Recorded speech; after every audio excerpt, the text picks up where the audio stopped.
For any viewers, what your role entails? My role is kind of fourfold, I suppose. It's the manifesto, the promises that I set forward when I ran, the top of which would be the library. It'd be the education campaigns around Susie, should there be a problem, academic work, so sitting on committees, working with academics, and also kind of one of the most important things I do would be casework. So any students would have education queries, they'd come to me. Pretty much everything we've outlined on our site so far. We've been a big advocate for the Ucd Student Union site. So if you have a look at that, you'll see what all my tabs are when it comes to the likes of financial assistance. Healthy eating is a big one that we're running with this year.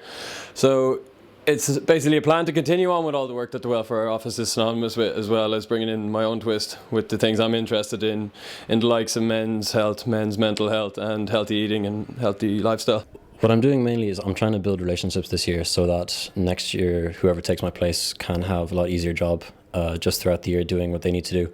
Obviously I need to look out for graduates now and for next year. Mainly I'll be looking out for this year's graduates because they're the ones who are actually under my concern now. But in the second semester I will start to look out for final years and people trying to bring in more graduates, doing open days with the colleges and stuff like that. I think postgraduate education, it's an investment in people's future. I don't think it is something which should be free. It is a service, but I know some people do have issues with paying for it. I have information on the SUSI grants for next year when they come around again.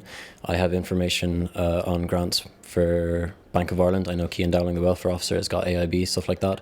So if people do need help, I can help them and I'm willing to help them, but I don't think it's an area which needs to be looked into as a full-time policy.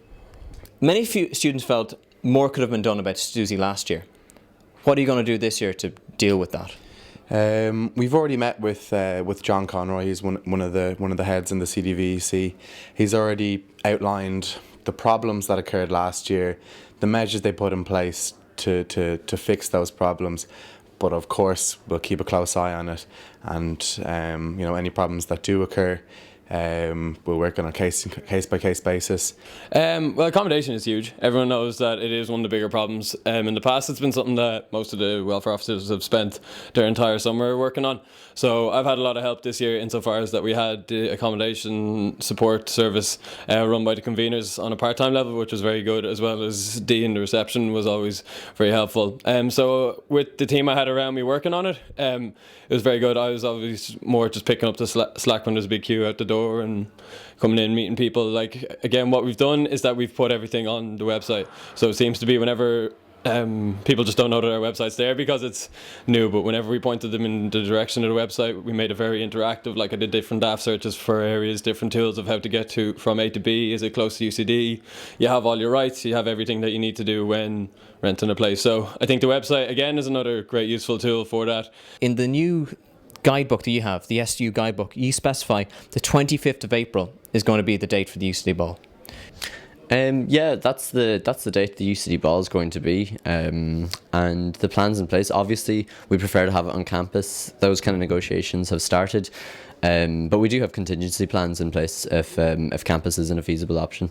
But campus is my number one priority, and I think myself and the entertainments manager have a joint outlook on that. As of yet, there are no plans in place to take part in any kind of fees march. I was just actually having a flick over last night on the USI proposals. I think their campaign is known as Your Future, and I think they're proposing a march on perhaps the 1st or 2nd of October. There are no plans in place as of yet, and any decision would have to be taken by the executive of the union, as there's no class rep council in place before any proposed march. So as of yet, nothing in place, and there are no proposals towards exec. There's a referendum on abortion. Mm-hmm. First of all, can you explain what exactly are students voting on? And secondly, how this came about that this was something that you wanted to pursue? Cool. Well, it would take place in the form of a policy referendum. So students would be presented with a number of issues, and they can indicate by a single transferable vote which issue it is that their highest preference, etc. Where did it come about? With UCDSU leaving USI early this year, we were really left with a policy deficit of where our organisation doesn't have policy on a wide range of issues, and we had literally been kind of almost borrowing policy from the union and students in Ireland. Now that we're like a standalone union and a standalone institution, it's time to start developing these policies, and abortion's one of the more kind of obvious ones. I get a lot of queries on a regular basis from students saying like, what is their stance? We should be doing more for this. We should be doing less on this. And again, fundamentally, I believe in democracy. So inputting this out to students, we will let students themselves decide what is the direction that the union will take on this matter. What policies then would students be voting on? What would be the different options? I haven't got the options in front of me, but as far as I can remember, option A is that the union doesn't take a stance. So the union doesn't take a stance on this particular issue. So as it is now? As it is now, yeah. Option B is abortion in certain circumstances, in line with the protection of what's that act called? The current act that just went through the went over the summer.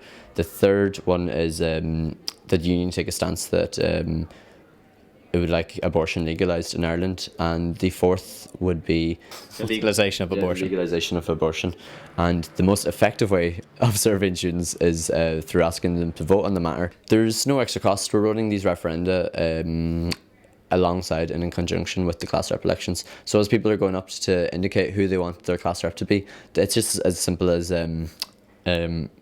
taking off a ballot on what they want the union stance on the smoke-free campus, and as well the union stance on abortion.